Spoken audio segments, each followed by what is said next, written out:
Hello friends, I hope you're doing good.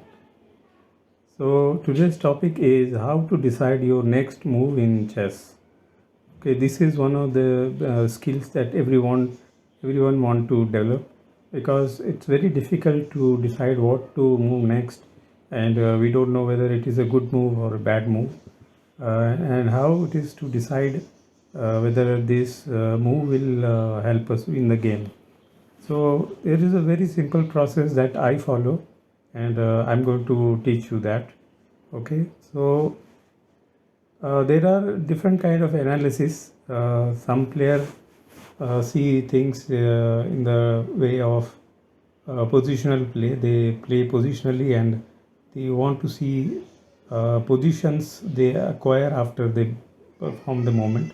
But for normal players, the beginners or intermediate players, what we want to do is we want to make a system that will simply help us to move our pieces. We want a very simple system. So here is the simple system for you. First thing is, your first step before you move any piece is to find all possible moves that you can play in a given position. You want to play something, the opponent has played something, now it's your turn to play, and you have to think about all possible moves that you can make, or some people call it candidate moves.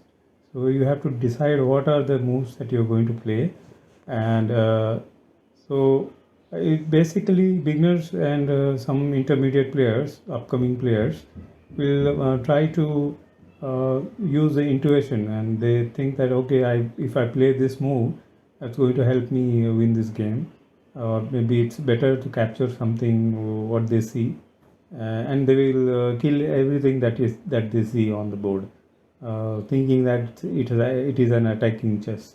But that's not the way it is to be done. Okay, the best way is to it is a step-by-step process. First step is to find all possible moves that you can play, and the next thing is uh, to see for each move what are the responses that black can play. Okay, there are n number of possible ways that opponent can play for your move. Suppose you give a check, the response could be anything. The opponent can block the check or capture your piece, or maybe move his pieces. So he can do anything to prevent the check. So we don't know. We have to see what response he will give, and effect of those responses. So normally what happens is when we play something we don't know the response, and opponent can give us some surprise moves, and we'll lose the game. So that's not the way to do it. First, you decided all the moves, and for each move that you play, what are the responses that particular person, the opponent, is going to give. You must check them first, and next step is to move pieces where there is no response from the opponent. So generally I make moves which are something that for which opponent has no response. He cannot block me, or he cannot move his pieces, or like unnecessary moves are not there. And also if I make some move, it should be in my favor, should not go in unfavorable for me, that it will not something that has no purpose and go against my favor. So I don't move like that. So you should also do the same. Whenever you move a pieces, it should be something with a purpose, should be something that opponent has no answer to. So that is the way to do it. And the last step, I don't say last step, it is something that you can practice with puzzles. I mean, because you need to develop a habit like this, so you have to do it with puzzles, and till it become your second nature. I mean, you don't have to think about it. It's an automatic process that you should be able to do. Okay, so I will demonstrate how we can do this.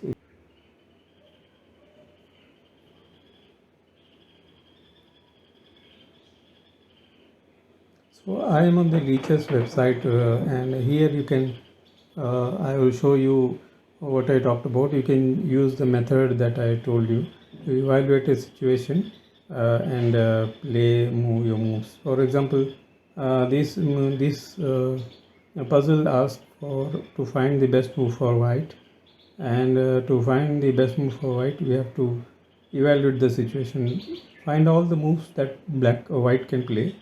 So white can take this pawn on c7, and also we can play here in the f4, but that will, the pawn will capture the rook, or maybe rook will capture the rook, so that is not a good move.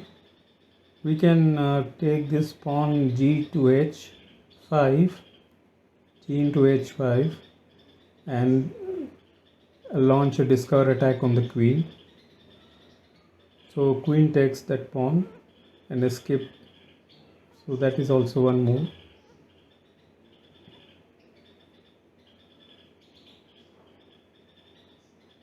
And if we threaten that, the next move will be that queen can come here on h3. That is also possible.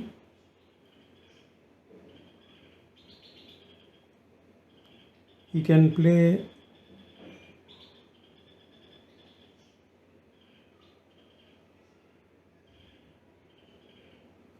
bishop to g3. That is one possible move. So in that case, what will happen, that king has h3, h2 and h1. That is the only place queen can go. There is no other way to do it, and he cannot play anything else, so he will be trapped. So this is the best move to play, and that was my right answer. Now what will happen is, the next move, do the same thing. What is the things we can play? We can take rook captures queen, and then bishop captures rook, and then this pawn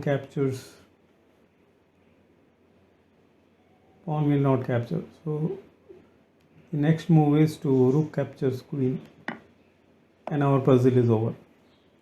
So similarly, you can do another one. Here again, white to play and find the best move for white.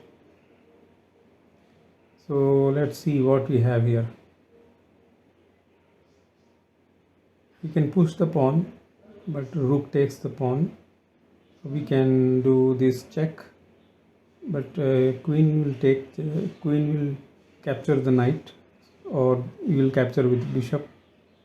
If that is true, if you take capture with bishop, we can capture with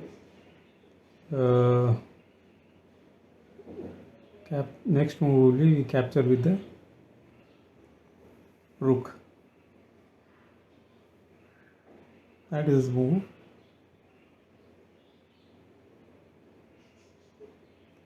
But, or we can come here and threaten the queen by coming to h3. Then queen has no place to go. Queen cannot come to h5. Queen cannot come to g5 because knight will take. Queen cannot come to f6 because knight will take.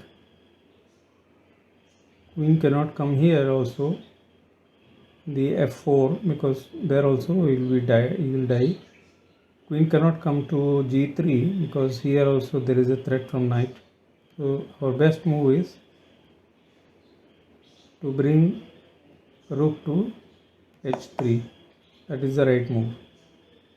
Now queen can come here.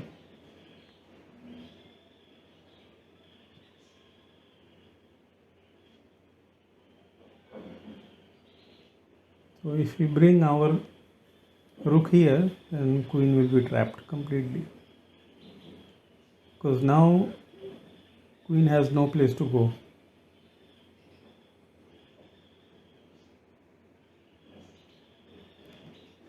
rook to f4 will trap the queen completely. Now the next move, there is no other move. Let's see if we give a check. That will take, there is no point in giving check. There is only one possible move, which is one best move, which is to rook captures queen, and after that pawn captures rook, threatening the knight. Or this pawn will not capture because it will expose the king, so we don't do that. Pawn captures,